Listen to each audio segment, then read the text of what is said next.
জুলাই যোদ্ধা তাহরিমা জান্নাত সুরভির চাঁদাবাজি মামলায় জামিনে মুক্তি পেয়েছেন। ৫ জানুয়ারি রাত ৮:১০টার দিকে গাজীপুরের কাশিমপুর কারাগার থেকে মুক্ত হন তিনি।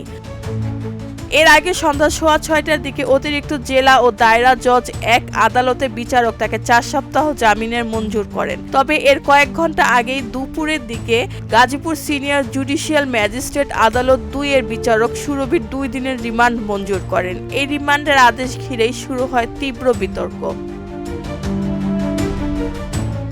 রিমান্ডের আদেশের পর আদালত পাড়ায় ছাত্র শ্রমিক জনতার ব্যানারে বিক্ষোভ দেখা যায়।